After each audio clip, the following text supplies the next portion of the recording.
Shankaracharyam Keshavam Badarayanam Sutrabhashyakritau Vande Bhagavantau Punah Punaha Ishvaro Gururatmeti Murti Bheda Vibhagine Vyomavadvyapta Dehaya Dakshinamurtaye Namaha Sadashiva Samarambham Shankaracharya Madhyamam Asmadacharya Paryantam Vande Guru Paramparam Om Sahana Vavatu Sahano Bhunaktu Sahaviryam Karavavahai Tejasvinavadhitamastu ma vidvishavahai. Om Shanti Shanti Shanti.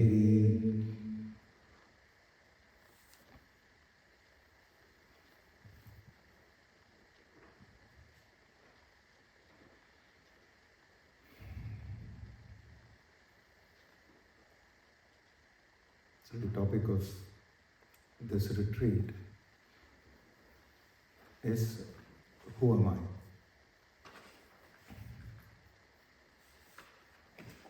It's an interesting question to ask.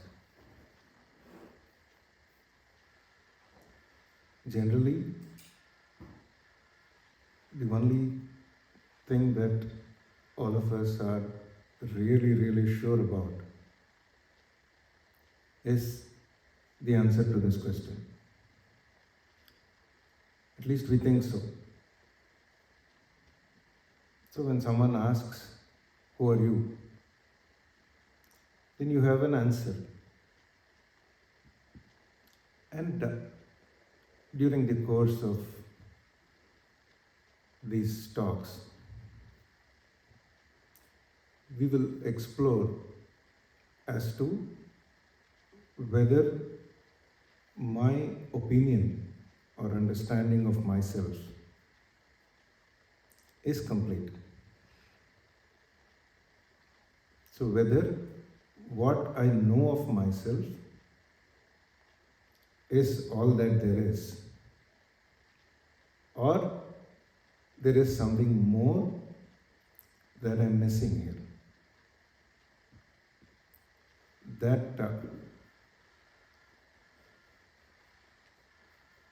That I don't really give importance to. So that is what we are going to explore during these sessions. First, we will start with how I understand myself. And what are the various levels at which I look at myself. Generally, we don't look at ourselves in such a structured way. So when I say me, then I very seamlessly mix up all these various aspects of me, and then call all of them as me. So what are the different levels at which I look at myself? We divide it primarily at the most obvious level, which is at the level of the physical body. As a physical person, the way I appear. So whenever I see a photograph of myself, then without hesitation, I just recognize it as me. And this understanding, this opinion, so that changes with time. Because my appearance does not remain the same. So when I was a child, then I had a certain appearance. During my adolescent age, so then I appeared a little different. And then as an adult and as an older person, if we are still not there, then we will get there. And the appearance will change. So in spite of all the changes that are happening in my physical appearance, still I connect with the physical body. That is at the first level. I look at myself. Then the next level at which I look at myself is in terms of my physiological functions. The first level that I mentioned, in Sanskrit we call it Annamaya Kosha. So we call it Kosha, the level at which I look at myself, the physical level. Annamaya means modification of food. So the physical body is a modification of whatever food that I eat. And that is Annamaya. And the next level are the physiological functions. Like my breathing, my digestion, my circulation, my excretion. Breathing will be inhalation and exhalation. So that is also me, because I am doing that. So that is at the level of the prana. See, we have to separate and look at it in a structured way, because the idea is that even though I define myself in all these ways, I have to arrive at what exactly defines me. It cannot be a confused answer. So I look at myself. So does the physical body define me? Completely define me? Or do the physiological functions, do they completely describe me?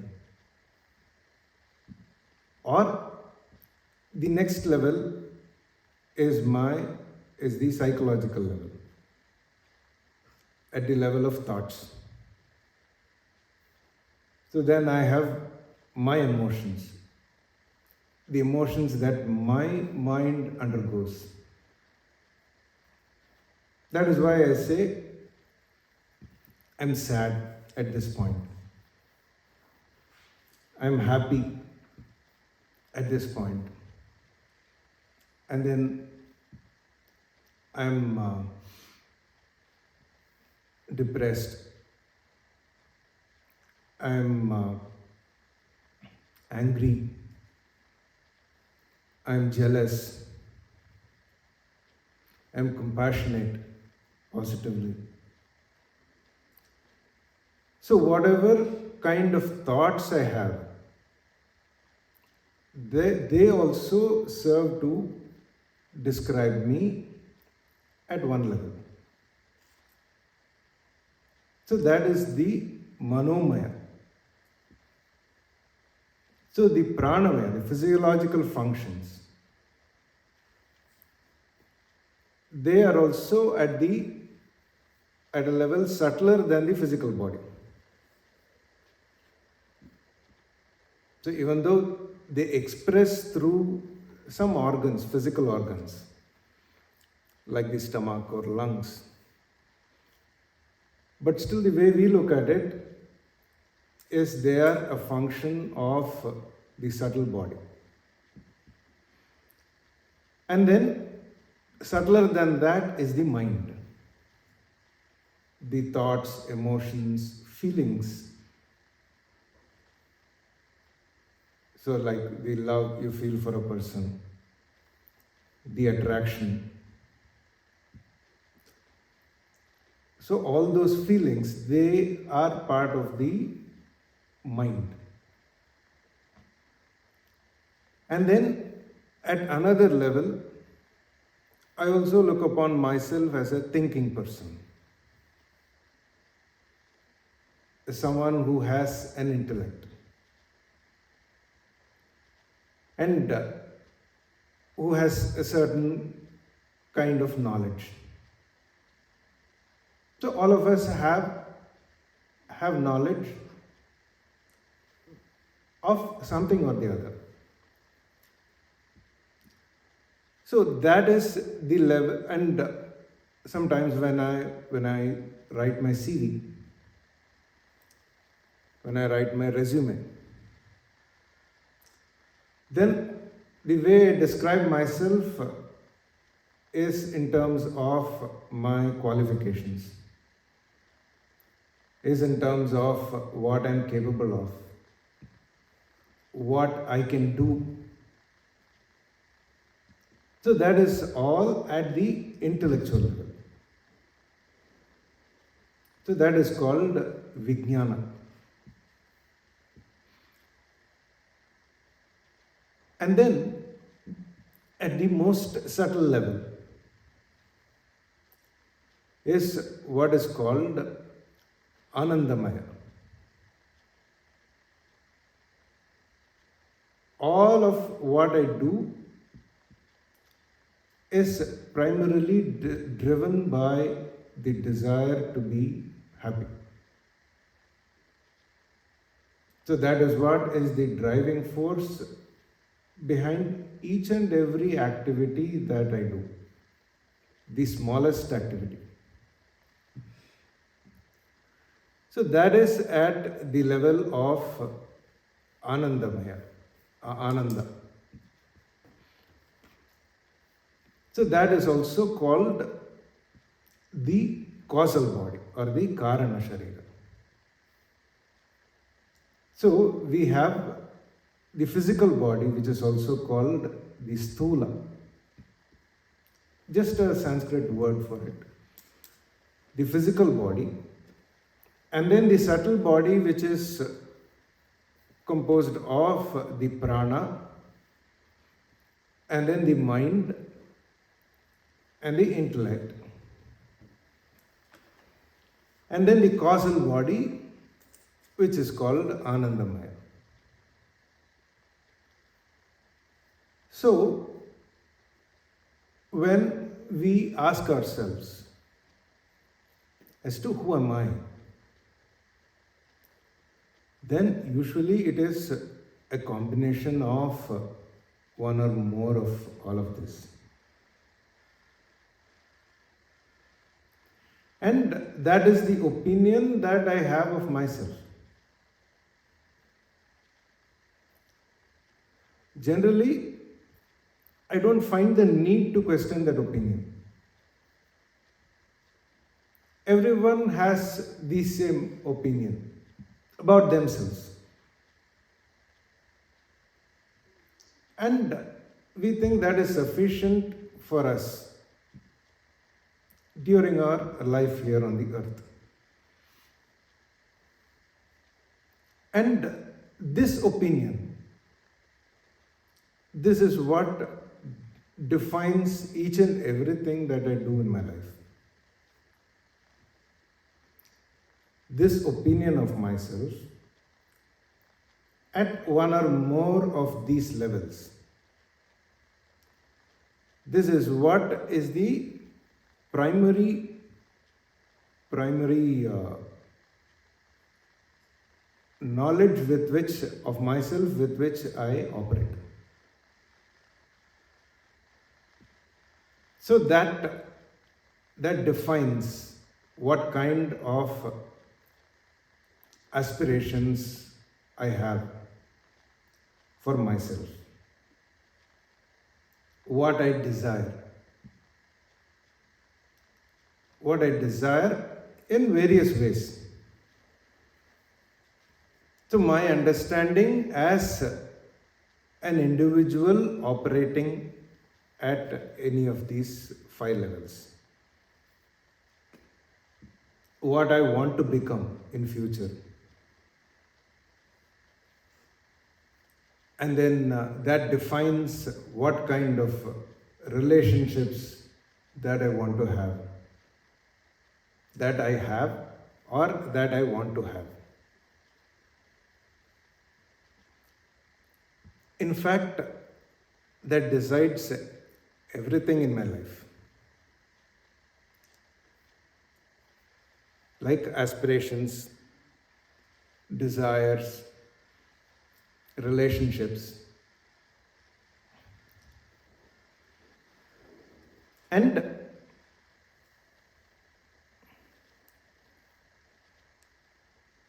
the question that I have to ask myself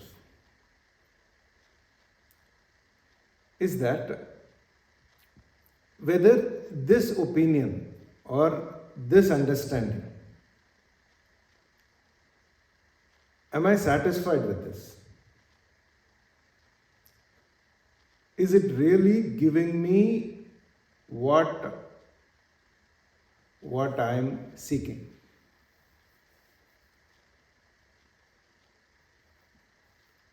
Is it, or is there something that is missing here? Can I make some correction somewhere about this understanding? And in the process of making that correction, whether I will be better off than I am at this point.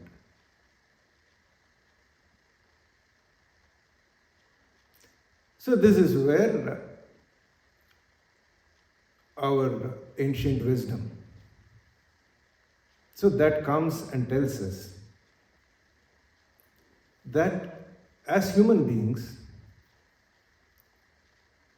we are fundamentally ignorant of our true nature.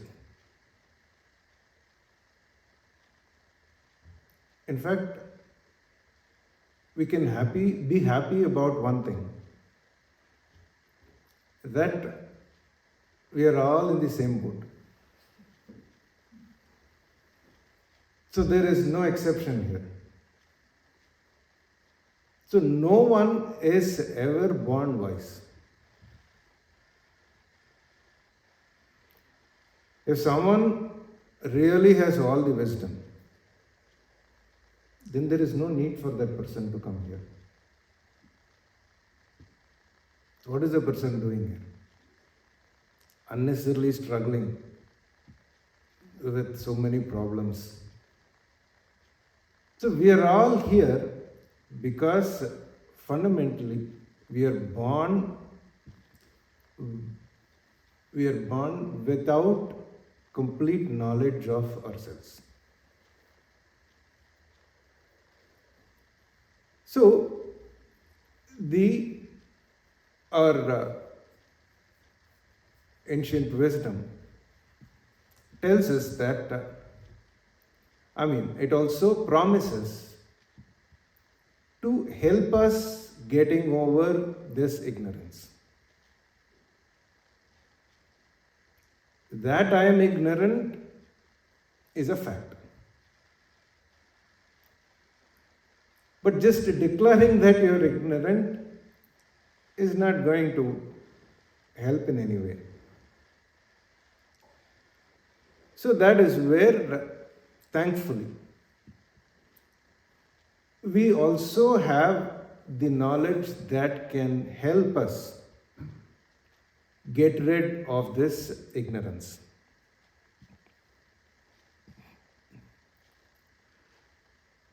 So, the reason we have to pursue this knowledge, as I said, is because my present understanding or my present conclusion about myself or my present opinion about myself is not really very helpful, because generally all of us have a lot of dissatisfaction with regard to what we are. No one is completely at peace with oneself. When there is dissatisfaction, then we have to necessarily try to find the root cause of that dissatisfaction. Many times what we do is that I'm not satisfied now with what I have now. And I want to gain something else. And that will give me satisfaction. That is what a human being normally assumes. I am not satisfied with my present state of existence. So when I am young, so then I am made to believe that if you have a certain kind of education, then you will have a good job, and then you will be able to make money and you will be satisfied. And that will make you happy. But then once we get there, we find we are missing something else. So then when we find we are not satisfied, then our own biological needs kick in. Or the society tells, you have to find a partner. So what you are missing in your life is a partner. So find a partner. And then you will be happier. Then we start looking for a partner. And that itself is a struggle. Looking for the right partner. And because of some grace, you happen to find the right partner. Then in the beginning, everything seems okay. Then after some time, both partners want to have some space for themselves. So both are demanding space. That means you are not completely happy with each other.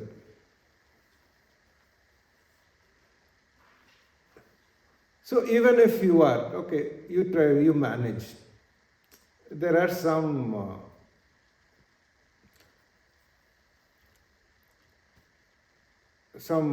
things in the other person that you don't like, but you still put up with it. So, but you are not completely satisfied with yourself. So then both of you decide So maybe having a child, so we'll be better off. So then, having a child is the easiest thing to do. Okay, the lady has to carry the child for 10 months. But still, it doesn't require any knowledge. So, a man and a woman come together and it will naturally result in a child. So, then you have a child, and you're bringing a new life into this world. When you're yourself confused about what you want. So both the man and woman do not have much clarity. And you're hoping that bringing another life into this world will give you clarity.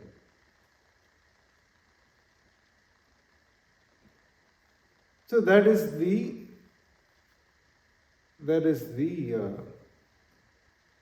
tragedy of the child. So the child has to deal with two confused parents. So you find that you're just doing something or the other. You have a child and then you try to do so many things, with the hopes that at some point I will gain this satisfaction that I am seeking. But it never happens. And sometimes also we are many times looking for various experiences. So sometimes I feel if I travel a lot, I want to see various places, meet different people, and then that will make me happy. That is what I really want to do in life. So you go travel to different places. You go to the deepest forests of the Amazon, South America. Or you go to some remote place in India or anywhere else. And then you spend some time. But still, you are not completely at peace with yourself. So, what I'm trying to say is that my opinion of myself, which is what translates into the aspirations that I have or the desires that I have or the experiences I want in my life, they are not really giving me what I'm seeking.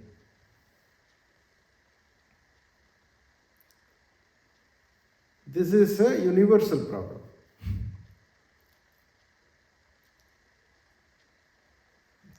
So everyone is facing this problem in different ways. But the problem remains the same.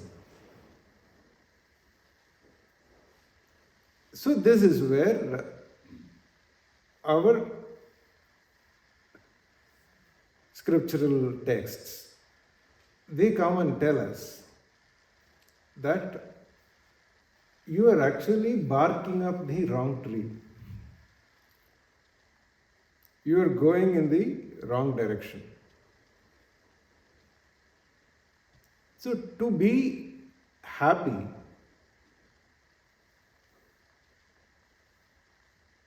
there is something else that you need to do.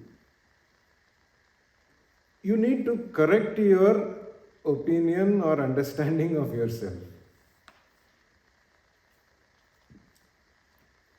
That is the only way to get what I want. There is no other way.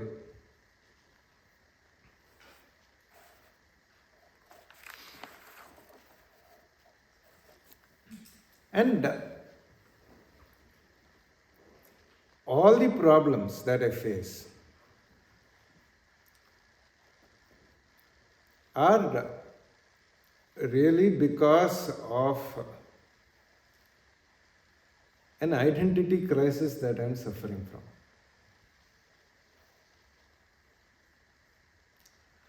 Because I am completely confused about myself.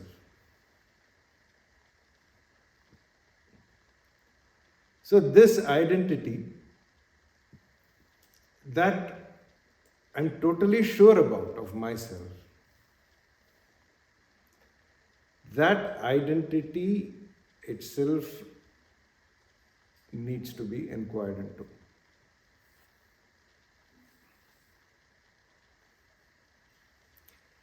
And this is why I am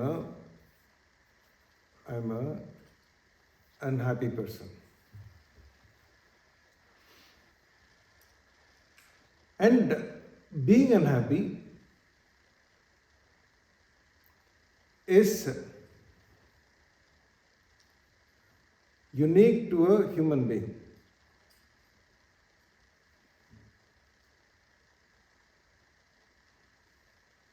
So in fact, all the other life forms, other than human being, seem to be happier than we are. So human beings are the unhappiest people on the earth.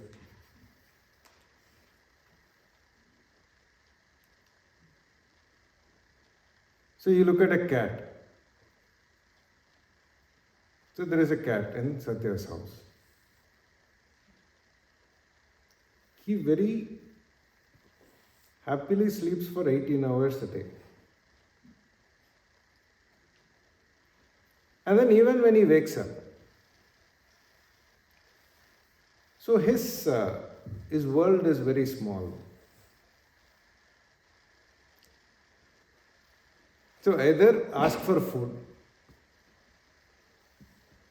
or go out and catch some mice or some other thing that he can get.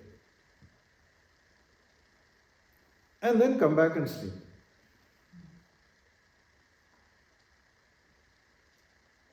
In fact, all other creatures are like that. That's why sometimes one feels maybe they are better off than human beings. So maybe we should be born as a cat in the next lifetime. So I can be free of all the problems that I have. But that's not true. Because cats or any other life form,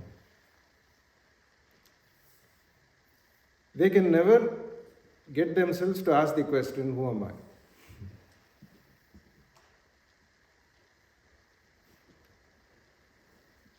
So they will remain at that level, in this lifetime at least.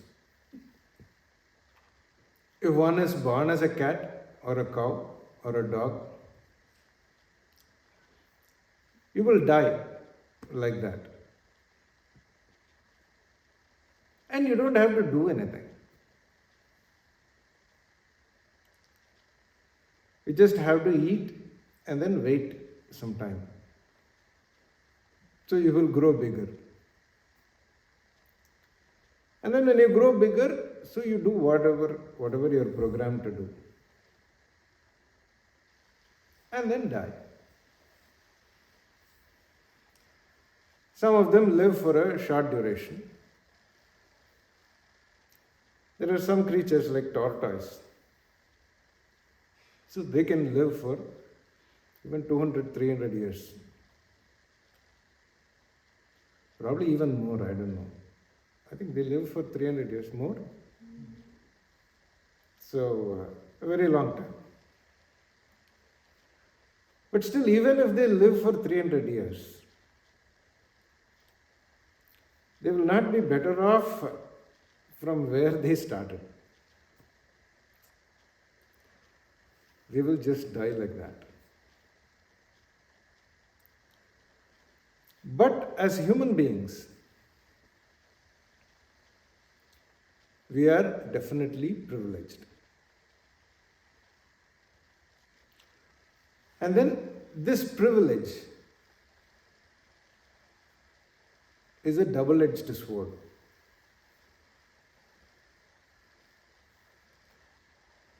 This also makes us unhappy, but at the same time, one could also evolve. So there are these two possibilities. That's why some human beings, they abuse their opportunity. And instead of evolving, they deteriorate.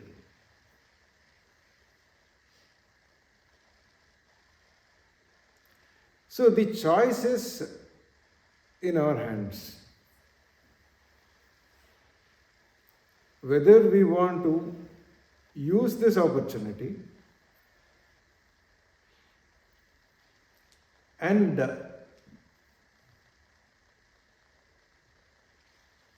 do whatever is necessary,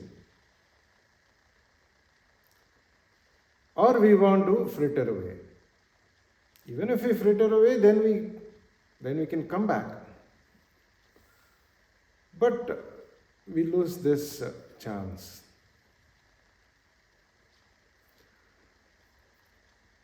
So I find that some of us, we find that we are not really happy with the given state of affairs. And we want to find a solution for this. That is when, for some reason, some of us start asking this question. Is this all there is to life? Or there is something more? So do I also have to just live my life like everyone else, mechanically? Grow up and then make some money, have a partner, have children, and then raise the children and become old and die. So I can just stick to this mechanical way of living,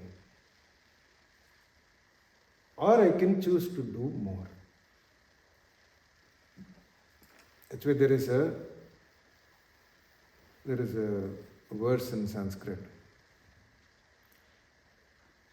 Ahara nidra bhaya maitunam cha samanyametat pashubhir naranam buddhirhi tesham adhiko viseshaha buddhya vihinah pashubhis samana. What it means is that ahara, food, nidra, sleep,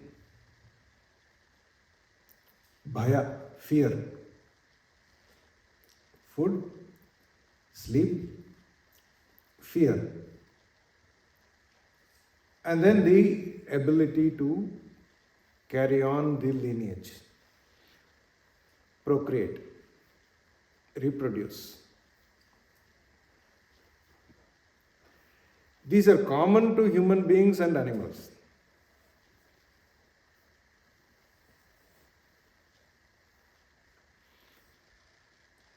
And normally, most human beings also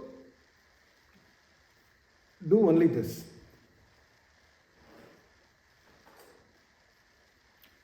And the only differentiating factor between human being and other life forms is this ability to think and discriminate.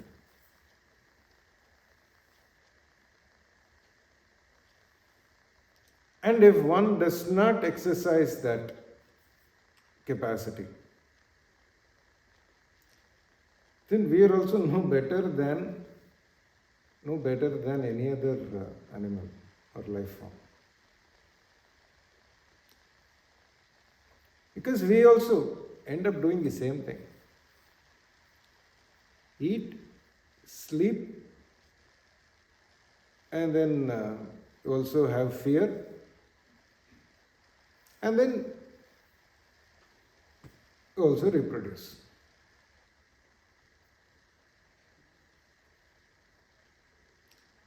So that is why the Upanishads, the Gita, they come and tell us when we ask the question. So generally, why there is this question? Why does this question occur only to certain people? Why not to everyone? So that is because of some blessing that some people have. That you come into contact with people who are also having a similar line of thought. So one wants to address the problem. See, for addressing the problem, first one needs to recognize the problem. So that I have a problem. I have a problem with the way I am living my life. And that is primarily connected with the way I look at myself, with the opinion or the understanding I have of myself. So one has to acknowledge, recognize the problem, and then start addressing the problem. Then we have solutions. We definitely have solutions. But one has to seek the answers.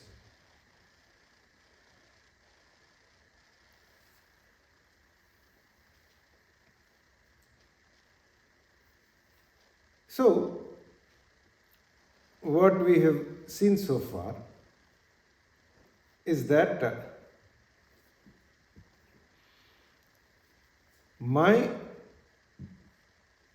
I have to really understand myself properly, have a holistic understanding of myself.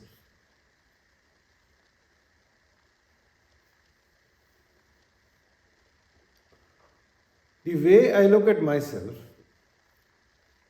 no one says it's completely wrong. That is not what we are trying to say.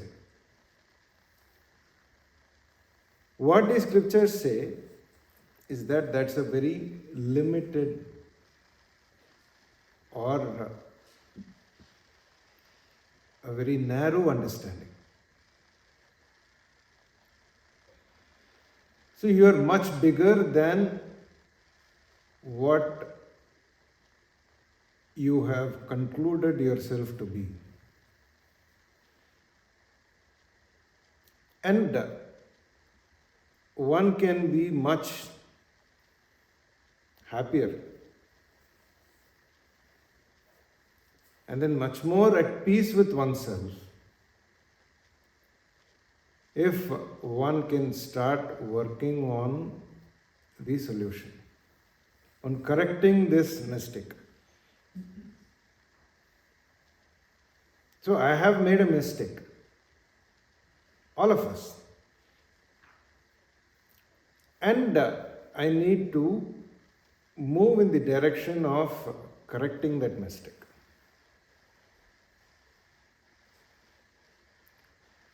So that is a choice that one has to make.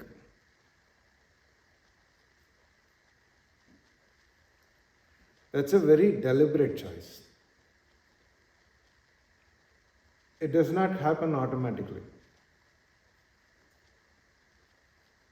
Some people have this opinion that I will become wiser when I grow older. But we find a lot of these old people, so they are worse than a lot of these younger people. I'm not being judgmental, I'm not generalizing, but I'm saying that wisdom does not happen naturally. Wisdom is a choice that one needs to deliberately exercise.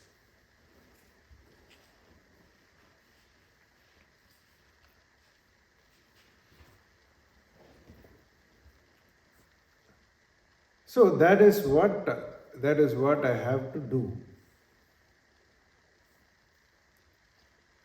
And then that can help me address the fundamental problem.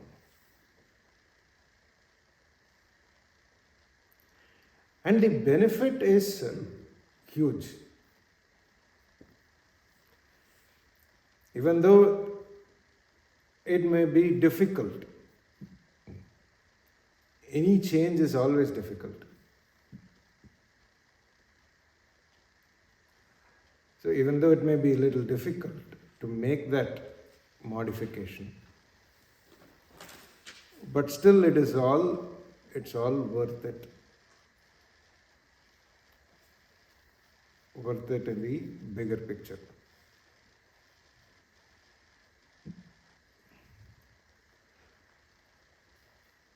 So this is why we should start on this inquiry. Who am I? And we'll stop here. So we'll have a short break. And then we'll come back and continue. Om Purnamadav Purnamidam Purnat Purnamudachyate Purnasya Purnamadaya